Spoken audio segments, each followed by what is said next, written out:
But look, we talked about some of these guys, but what are some of your sleepers? What are some of your guys that maybe we don't know about? To me, the massive one is, and I saw a lot of them on New Year's Eve, is Kendre Miller from TCU. Oh, yeah. This guy reminds me so much of Marshawn Lynch. It is scary. Yeah. Just massive, just beefy running back. Can move. He's shifty. He'll jump cut you and you'll go flying by. This is a guy you're probably going to get 5th, 6th round, and he's an absolute steal. Like, probably one of the 7, 8 best running backs in college football this past year, I would say. Stats don't show, but just his play on the field is absolutely that. My other big one is Dwayne McBride from UAB. Another very solid player.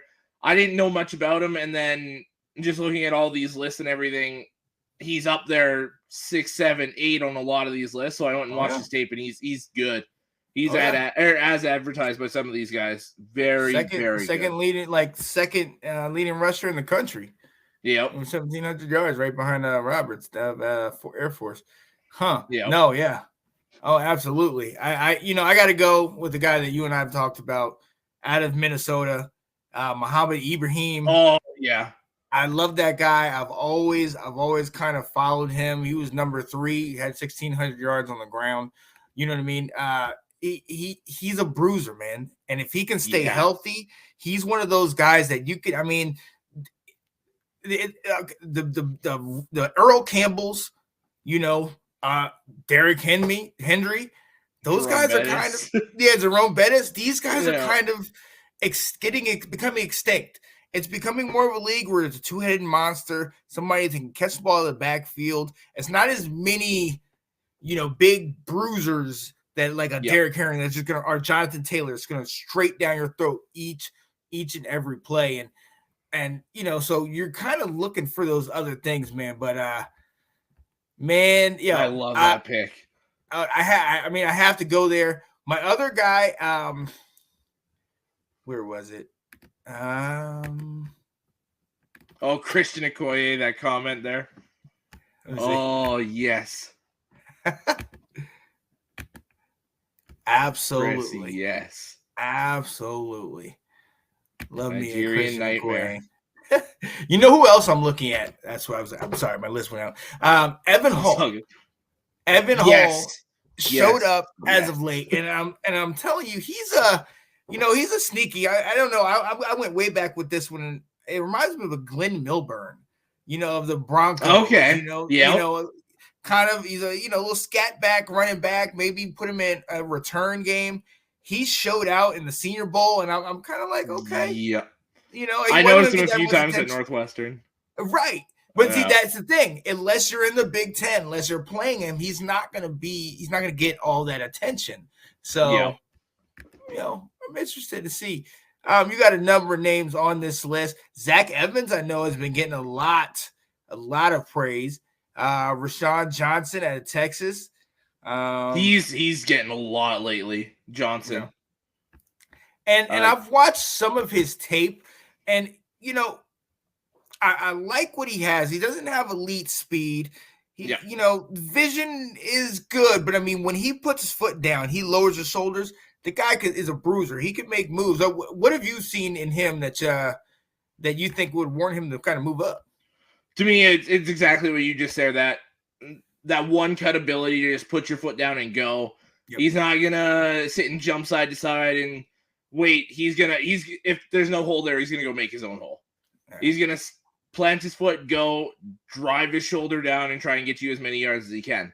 And to me, he's not a starter running back, but he's your Mark Ingram to the Alvin Kamara. Like he's that very solid, dynamic power back. Back to guys that little smaller guys. Deuce Vaughn. Have we not gone into this out of Kansas State? Oh yeah. I mean, he showed out this year. He was doing a little bit last year as well. Deuce Vaughn. These are guys that are going to get later in the draft. Might help out a little in special teams, but you give these guys an opportunity in the right system. They could be dangerous. And especially a guy like Deuce Vaughn. Like you said, this is a guy we've been talking about all season. Like going into before the season even started, this was a guy that was on our radars, and he proved us right with that. Mm-hmm. He balled out, Kansas State was a very, very good football team, and he was a massive part of that on the offensive side of the ball. Exactly. Now, I wonder, some of these guys, looking through a list there, Chris Rodriguez out of Kentucky. Yeah, obviously he was out the first 4 weeks. He didn't wow you for the rest of the season. Obviously, all the spotlight was on the quarterback, Will Levis. What did you think of him? What do you think? What are you looking for from him going forward?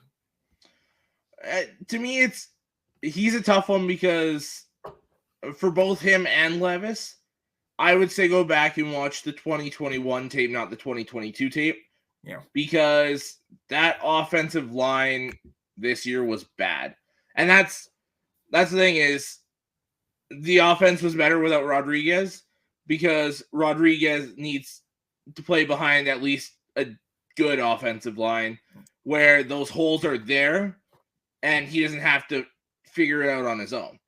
Right. He's not the guy that's gonna figure it out and make a 5-yard loss, a 10-yard gain. He's not that guy. Right. So if you've got, for example, a Philadelphia who could use a running back, San Francisco, Detroit, Indianapolis, they figure their left tackle out. Like these teams with good offensive lines, he would be a very good rotational player there. He's one of these guys you're not going to start him. He's not a starting running back in the NFL, but he's a solid rotational guy again. Yeah, absolutely. Another name that you and I have brought up before, is very close to home in the Carolinas. Out of ECU, Keaton Mitchell. He had 1,400 yards, 14 touchdowns, average about 7 yards a carry. Obviously, not a lot of eyes on him being that he was at Eastern Carolina, but he was a force.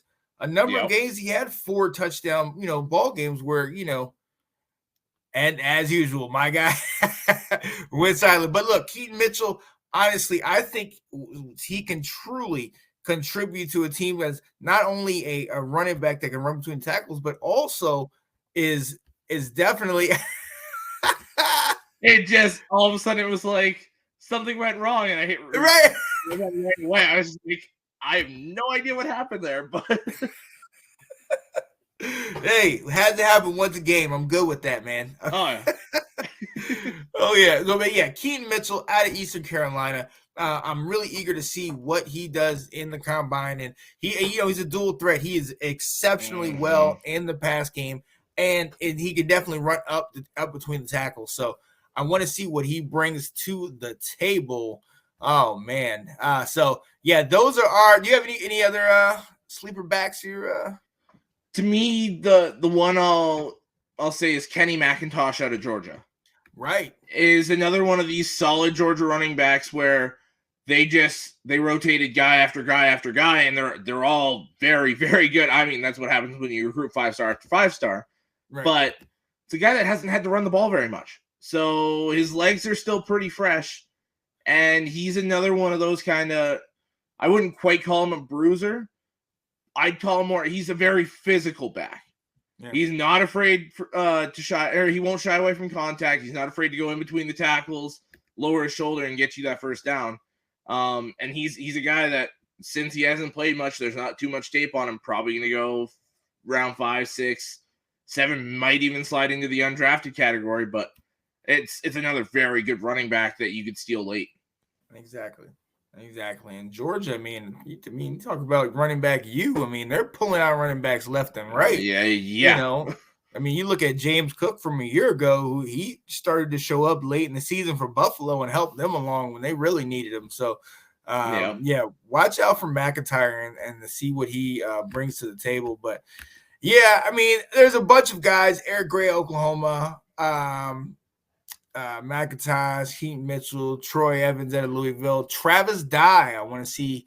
Yes, he had the injury issue early, late in the season. So hopefully, we get to see something. Even if we don't get to see, hopefully he gets on a team, because the combine is interesting. So I want to quickly go to this before we're going to go to our teams.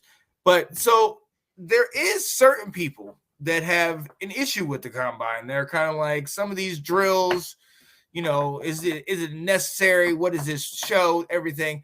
And the reason I say that is I go back to your guy, David Ajabu, last year, obviously having the horrific injury at the combine.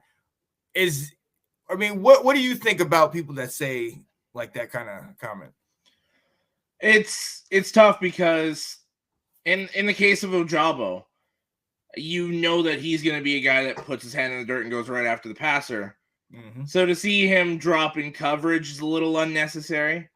Now you could also make the argument there's defenses that run that zone blitz where you've got anyone can drop into zone. They have nose tackles drop into zone. Like, it's just so if you're one of those teams, then I can understand why you want certain players like that to do those things. What I would say is every drill has its purpose. Mm-hmm. There's always something for a coach to take away from any drill for any of these players, whether it's footwork, hands. It could even be something as far as your mentality, how you attack that drill. It could be a meaningless drill, but if you go give it your all and there's some guy that's just dogging it because, well, this doesn't matter, it doesn't mean anything, you're going to fly up draft boards for that. So, and you're not going to change it. And that's just it there. It's about that willingness to take the extra step and train just to prove a point. Right. Bijan Robinson, I saw something from him and I applauded him on it. We said he's far and away the number one running back. Mm-hmm. He came and said that he's doing all the drills in the combine because he wants to compete. Yeah. That to me was just like, okay, you're like immediately one of my favorite players in this draft class. Okay. Absolutely. It's not about who's the fastest, sure, having the footwork or the nice throws helps, but it's the fact that you're there and you're trying. Mm-hmm. Yep. I love that. Yeah. Hey, and and it's also, it gets you those extra eyes, and it's also the interviews. It's also talking to the people, getting that opportunity to be in front of as many faces, because not all these guys are going to go first round. Not all these guys are going to go top 3 or 4. Some of these guys are going to go later in, and you still want to have as many interviews as possible to let people know where you stand, what's your resume. It's a networking thing for them. So, hey, best of luck to all of these guys. Thanks for watching. If you like that clip, be sure to check out the other great content from the Let's Talk Football community. And as always, please like, subscribe, and hit that notification bell so you'll be notified when more great content like this becomes available.